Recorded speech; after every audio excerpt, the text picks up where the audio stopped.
Bonjour, c'est Mac Adélaran. Je suis avec Jean-Luc Chaumeil, émérite. Voici la table d'Isis, collection. Et là, on va parler aujourd'hui de l'Institut Boutard et aussi d'expérience que tu as pu avoir auprès de tout ce monde-là. Oui, l'Institut Boutard a été créé par Guithieu, en 83, si j'ai bonne mémoire. Et moi, j'avais été... on m'avait parlé des travaux Boutard. C'était un certain Trojani qui a fait un livre sur les Rose-Croix, qui connaissait bien Guithieu. Et du coup, je suis allé voir Guithieu, qui m'a exposé toute l'histoire Boutard. Ah ben, l'histoire Boutard fait partie de ce que Jacques Vallée appelle les chercheurs interdits. Et le problème de Boutard, comme celui de Spink, Keely, William Reich, tous ces gens-là, Louis Dufour, oui, Force cosmique, tous ces gens-là ont développé une théorie tout à fait subjective, et leurs heures pareilles ne marchaient qu'avec eux. Ça, c'est déjà la première constatation. Constatation très importante. Ce qui vaudra d'ailleurs à Kelly la prison pour son orgue qui cherchait, qui était à travailler l'éther de son commercialisé en brevet, vendu à des compagnies, et évidemment sans lui ça ne marchait pas. William Reich est un peu différent. William Reich a fait ses caissons d'orgone où il y avait l'orgone, c'était de la matière, il n'était pas de la matière ni de l'énergie, c'était un état intermédiaire avec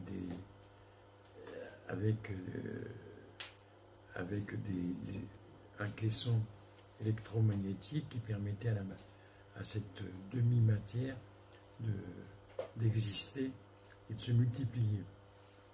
Et le problème de William Reich, c'est que à cette époque-là, les États-Unis étaient en phase très prude, et William Reich a subi les contre-effets de ça.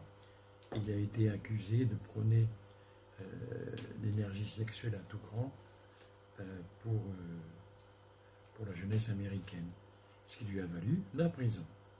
Et du coup, c'est un peu une Marcuse.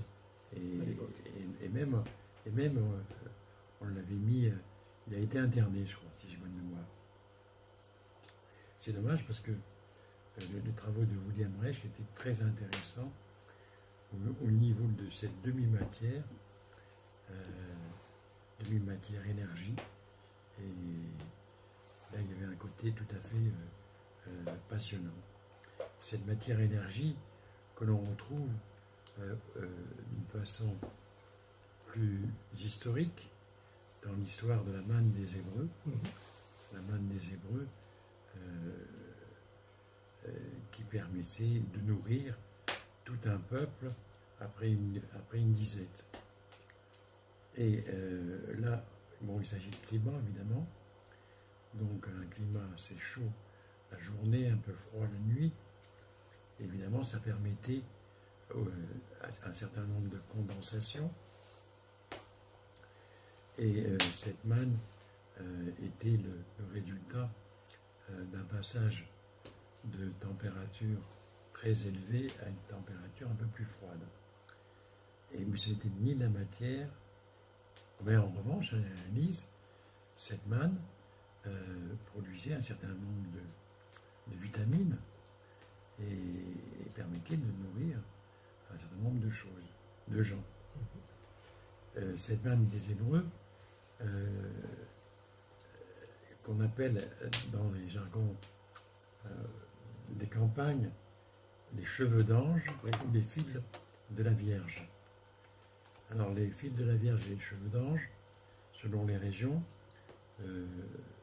sont attirés par tout ce qui est fer. Et on m'avait dit si je me trouvais dans cette situation, surtout de ne pas les toucher, parce que si vous les touchez, ils disparaissent. Et surtout, s'ils touchent le fer, les clôtures de fil de fer barbelé, ben, ils disparaissent. Et un jour, j'étais en reportage à la Villefranche, la commanderie dans la Creuse, de l'ordre de Malte, avec un splendide en feu. Et je remarquais qu'il n'y avait aucun nuage, un ciel bleu. D'un coup, il s'est mis comme à neiger. Et je remarquais tout de suite que des flocons de neige étaient attirés par tout ce qui était ferreux, donc par les clôtures électriques. Donc j'ai pris des bobines de film, de photos, j'ai tendu le bras, et de manière à ne pas les toucher, mais de recueillir ces flocons de neige dans du plastique et de les fermer. Et après, on est revenu sur Paris, et on est parti à Orsay pour les faire examiner, parce que je savais qu'à Orsay, il y avait un spectromètre de masse. À l'époque, il n'y en avait qu'un seul, d'ailleurs. Mais bon, vous savez que les chercheurs, ce sont des gens qui sont très organisés, apparemment, mais qui sont quand même très intéressés par tout ce qui est nouveau. Et je suis rentré dans le laboratoire, je leur ai dit j'ai quelque chose à faire analyser, on m'a souri aux lèvres, on m'a dit monsieur allez vous faire foutre. Et puis il y a un étudiant, enfin, il y a un assistant qui était dans un coin qui a dit mais il y a une expérience qui a été annulée, par conséquent on a un petit laps de temps. Alors tous les chercheurs qui étaient dans la salle sont venus et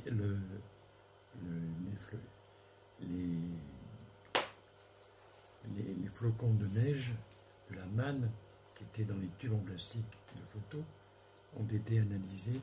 Je leur ai dit de ne pas les toucher. Et ça a été analysé. Ils ont sorti un diagramme que j'ai publié d'ailleurs dans le livre Le temps et les ovnis.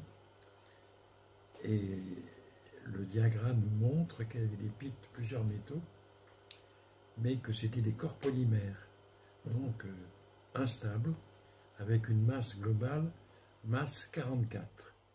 Et j'ai rigolé parce que 44, et je suis né en 1944, et par conséquent j'ai bien rigolé quand j'ai vu ça. Voilà. Donc et évidemment, pour lire un diagramme fait par un spectromètre de masse, il faut avoir certaines compétences. Mais c'est pour ça la raison pour laquelle je me suis fait expliquer. Mais cela étant dit, je savais lire que tel pic était un morceau de zinc en formation, un morceau de méthane en formation, etc. etc. quoi. Donc je savais plus ou moins. Ça intéressait Jacques Vallée aussi. Pardon ? Ça intéressait Jacques Vallée. Et Jacques Vallée a toujours été intéressé par l'histoire des filles de la Vierge et des cheveux d'ange, parce que pour lui, dans sa conception globale en matière de description du phénomène ovni, il reprenait les 4 petites figurines qui existaient du temps du comte de Cabalis, qui étaient les salamandres, les gnomes, les ondides et les sylphides.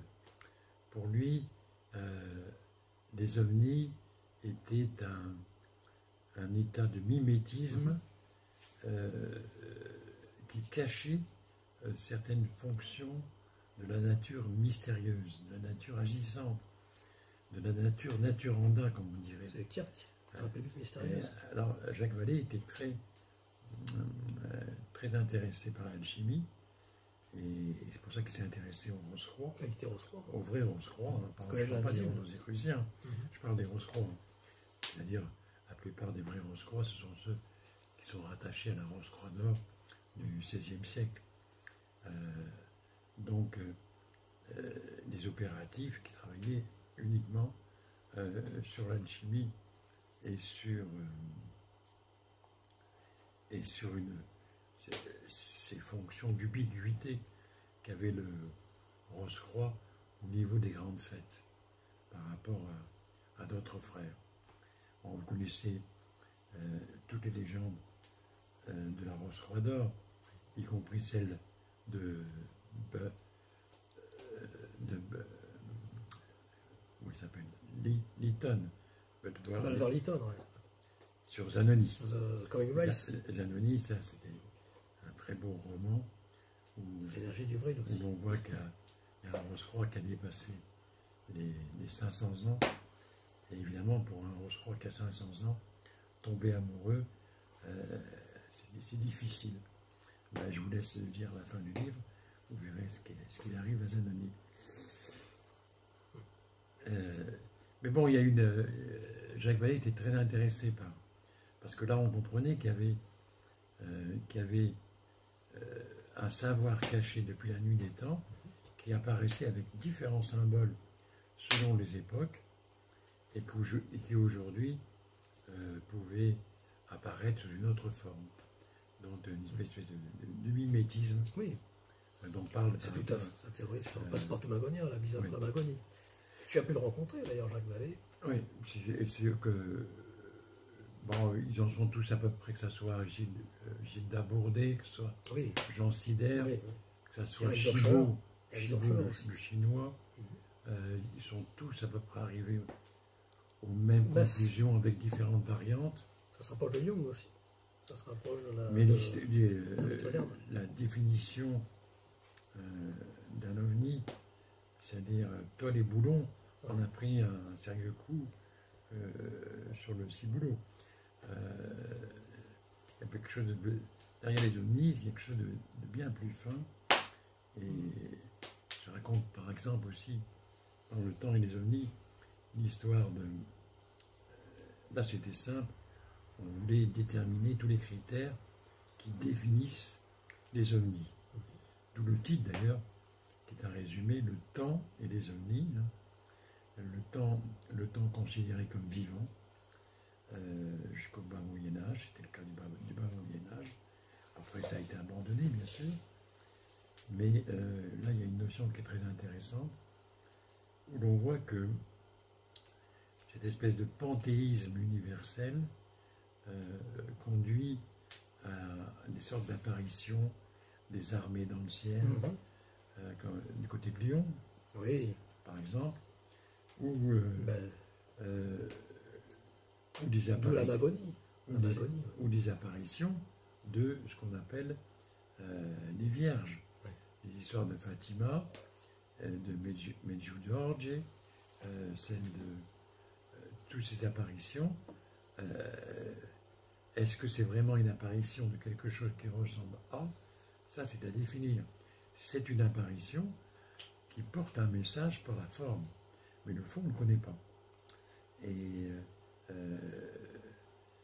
là, il y a peut-être, dans les temps anciens, à revenir sur les notions d'angélos, d'ange, c'est-à-dire de messager, et d'archangélos, c'est-à-dire d'archange, c'est-à-dire de super messager. Et messager de quoi? Messager de la conscience. Par conséquent, que ce soit dans la branche psychanalytique, Freud, Lacan, Jung ou l'école américaine, qui ont essayé d'explorer l'inconscient collectif, tout montre qu'il y a beaucoup de choses encore à apprendre de ce côté-là, de cette double face qui existe en tout un chacun, double face qui est parlée, dont on parle volontiers. Le phénomène ovni comme un miroir. Dans le livre des morts égyptiens, le bas et le cas, par exemple, montrent qu'il y a des fils conducteurs qui relient tous les inconscients à quelque chose qui ressemble à une espèce de gigantesque organisme vivant, surnommé Monsieur X, ou appelé, selon les États, sous le nom de Dieu. Tous les dieux égyptiens sont des états de conscience par rapport à l'inconscient.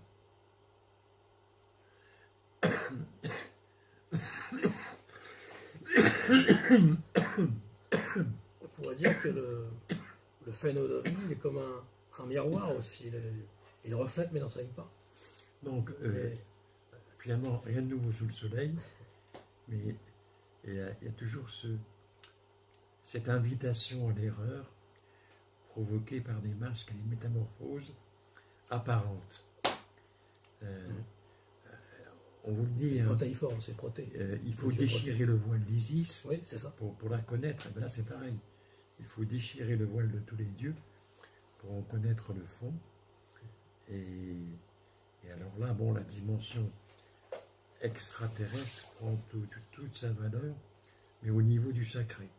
Dans un monde ultra-matérialiste comme le nôtre, c'est difficile, parce que, bon, tout le monde va avoir des choses vérifiables, palpables, et tout ce qui est dans le domaine de la voie sacrée n'intéresse personne. Il y a très peu de gens qui s'occupent de ça. Or, au niveau de la création, dans l'histoire du conte de Kabbalisme, par exemple, on vous explique qu'il y a des piliers fondamentaux par élément.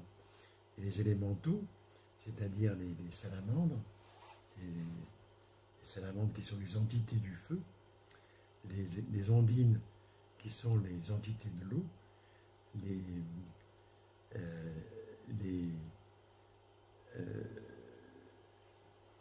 les sylphides qui sont les créations de l'air, et les gnomes qui sont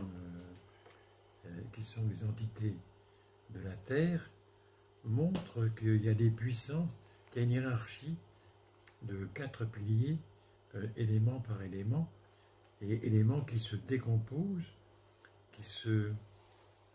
pour se reformer. C'est ça qui est assez passionnant.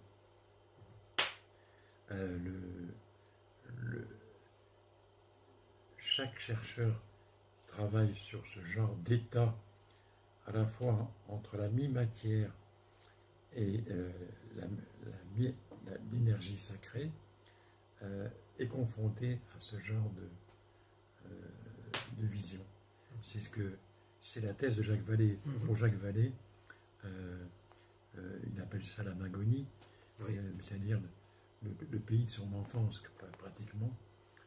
Et il est vrai que, peut-être pas aujourd'hui, parce qu'à cause des iPods, mais les enfants arrivent à voir un certain nombre de choses que parfois les adultes ne perçoivent plus ou ont renoncé à percevoir. Mais les faits sont vus par les enfants souvent, parce qu'ils sont purs. Ce que l'on dit. Alors il y a toujours dans le fait de capter l'énergie de quelqu'un, de son voisin, de sa voisine ou de son spectateur, il y a toujours un dialogue qui se passe.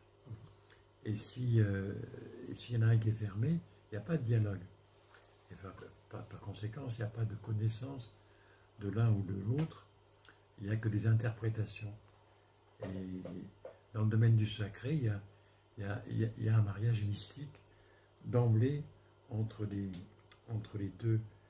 deux acteurs. Et ce qui a fait...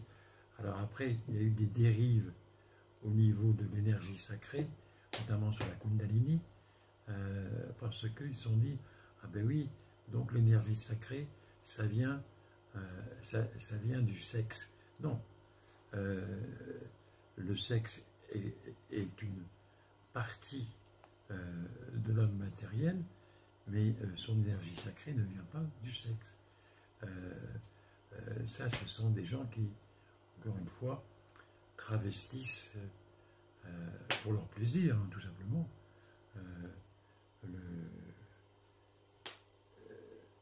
Dans les ordres religieux, on se demande pourquoi dans les ordres religieux, par exemple, il faut brimer le sexe. Alors là, c'est idiot, parce que vous ne pouvez pas brimer ce qui est naturel. Chasser le naturel, il revient au galop, On le voit bien dans les histoires récentes, on voit bien le certain nombre d'abus qui se sont passés, parce que justement, il y avait brimade, il y avait des choses qui ne se faisaient pas. L'apostolat, en matière de religion, il est réservé qu'à une petite élite.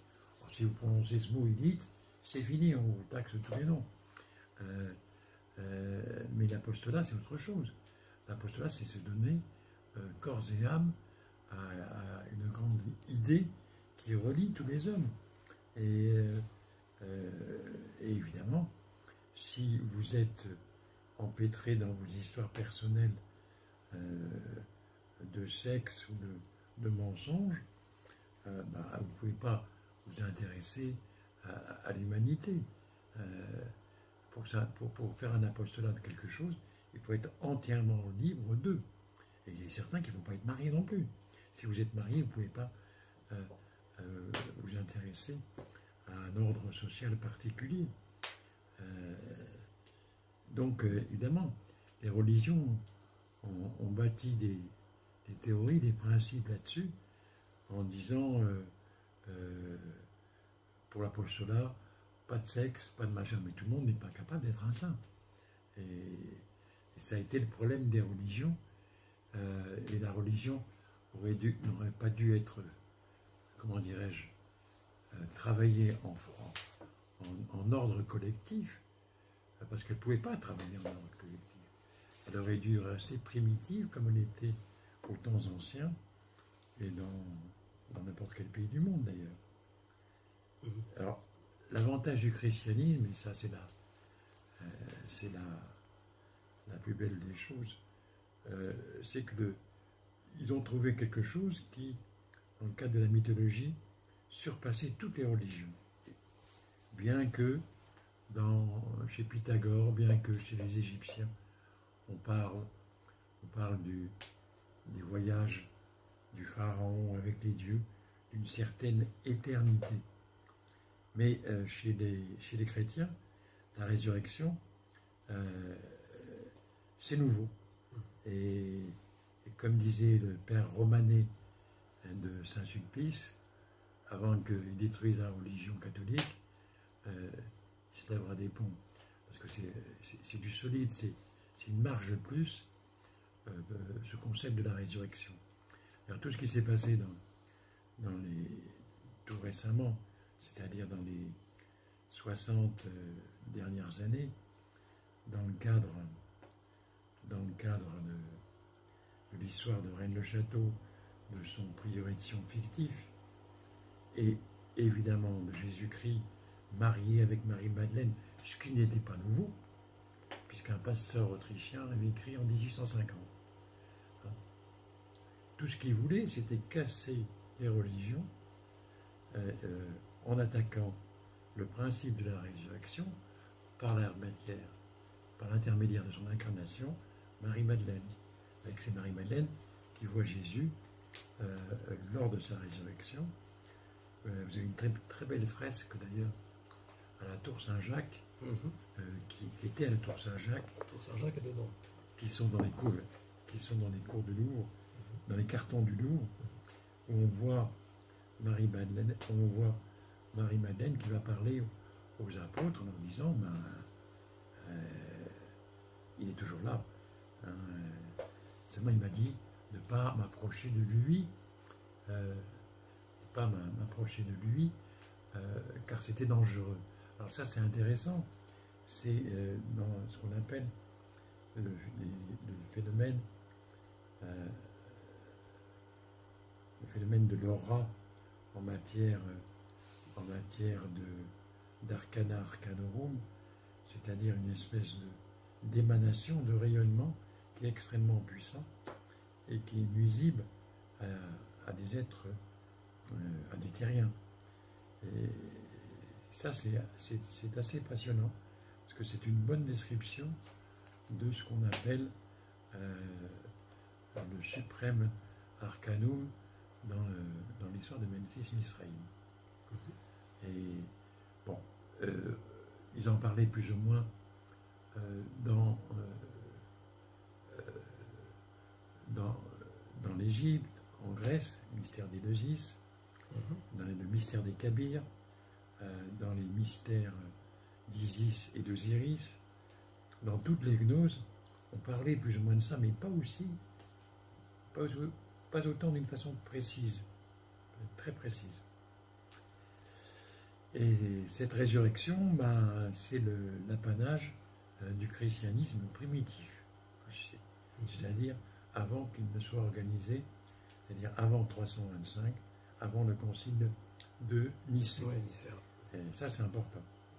Et il est évident que si vous lisez le dictionnaire des hérésies, vous allez voir qu'il y a un tas d'églises anciennes qui vont essayer de remettre l'homme au cœur du centre. C'est-à-dire, bon, c'est bien gentil, mais après, le collectif, c'est devenu le collectif, etc. Et l'homme a été oublié. Aujourd'hui, c'est la fin de cette étrange fuite en avant, où il n'y a plus que le collectif qui compte, avec des principes, des notions qui ne sont pas exacts sur le fond. Principes d'égalité, de fraternité, etc., ne sont pas démontrés d'une manière collective. Et ça, c'est important. C'est-à-dire que remettre l'homme au cœur du sentier, sur la voie, en tant que principe sacré vivant, c'est déjà pas mal.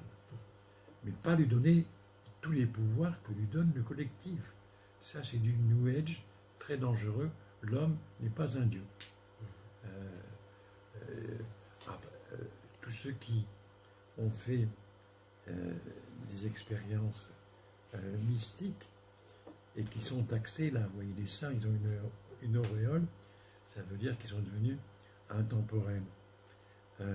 Ceux-là, bon, c'est pas parce qu'ils ont été consacrés par le Vatican ou par tel organisme qui ont atteint le summum. C'est-à-dire qu'on peut imaginer qu'après avoir atteint cet état de rayonnement, vous avez un principe, quand vous avez un trop-plein chez quelque chose, ben, il faut le redonner. C'est le principe de la maçonnerie et le principe de la transmission. Une fois que vous avez un trop-plein, il faut le transmettre et le redonner. Or, dans l'histoire des saints, vous avez beaucoup de cas où il n'y a pas que des enseignements, il y a des choses qui sont données d'une façon libre et gratuite, sur tous les plans. Il n'y a pas de marché, il n'y a pas de contrat, de bail à céder ou quoi que ce soit. C'est comme Tesla, hein, l'énergie un peu gratuite. Alors Tesla, c'est pas pareil. Tesla, lui, c'était l'homme qui... Tesla a eu, on peut dire, quoique, éducation très matérialiste, poussée à fond, mais il a eu entre les mains, à un moment, la maîtrise de la foudre. Et en alchimie, c'est une voie, la voie de la foudre. Il a su en trouver les lois, et on peut dire que, par exemple, en Californie, où vous avez tous les brevets Tesla, que j'ai ici d'ailleurs, et ben, il y a les 2 tiers des brevets de Tesla qui sont incompréhensibles par les plus grands savants. Donc on reparlera de Tesla en dehors de la voiture électrique qui est connue de notre ami milliardaire. Ouais. Mais Tesla, c'est le matérialiste à outrance qui sait, qui touche au sacré au niveau du feu et du feu électromagnétique. Et il y a des choses qu'il fait dans l'intérêt de l'homme, de la collectivité, et puis il y a des choses que personne ne comprend, parce qu'il ne comprend pas. Ce que les gens ne comprennent pas, c'est qu'il se soit intéressé en tant que chercheur spécialisé dans un axe humain, Ça, personne ne comprend. Pour eux, c'est impossible à comprendre parce que pour eux ça veut dire qu'il n'y a pas d'intérêt. Donc, Tesla est un personnage dont on parlera souvent. Oui, c'est la société Health Research en Californie qui possède tous les brevets Tesla à ce niveau-là. Et un petit mot sur les travaux de Dufour, les forces cosmiques. Et Dufour, il y a très peu de gens qui en ont parlé. Alors, tu en as parlé dans la table des livres, tu l'as cité. Dufour, c'est toujours pareil, c'est fameux. C'est quelqu'un qui va trouver une théorie qui est entièrement personnelle, donc entièrement subjective.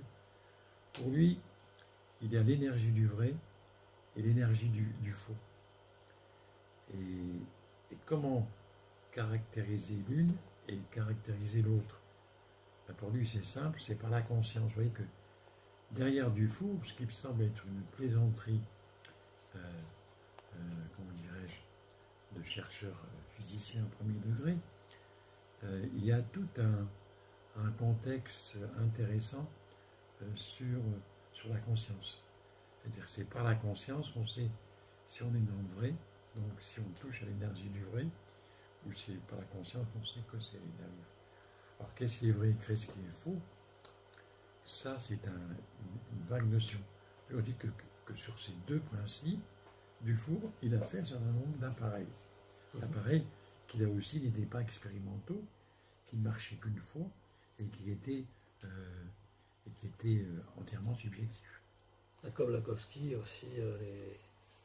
Lakowski, c'est sur les champs électromagnétiques du vivant. Ça, c'est plus fin, c'est plus mesurable, mais plus mesurable. Il faut avoir déjà un certain nombre de talents pour mesurer les effets de Lakowski. Mais Lakowski, c'est l'énergie du vrai dans des circuits électromagnétiques qui vont guérir l'homme. Et il y a eu des tentatives, notamment sur des cellules qui étaient en mauvais état, qui ont été faites et qui ont été plus ou moins sauvées des eaux. Bon, là, attention, vous rentrez dans un principe, comment dirais-je, qui concerne l'ordre des médecins, et si vous en parlez un peu trop, vous risquez une plainte. Ce qui est arrivé à tous ceux qui ont parlé comme Loïc Leroy-Ribot, avec son G5. Lui, il a été interdit en France par ordre des médecins, et finalement ces bouteilles, c'est-à-dire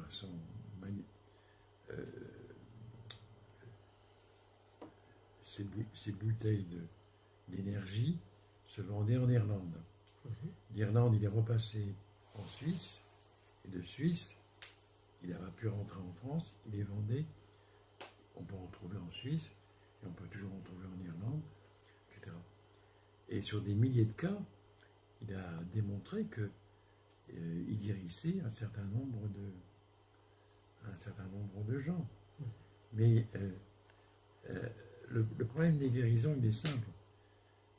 Guérir pour un médecin qui prononçait le serment de Pythagore, c'était guérir quelqu'un des dégâts qu'avait subi son âme et subi son corps.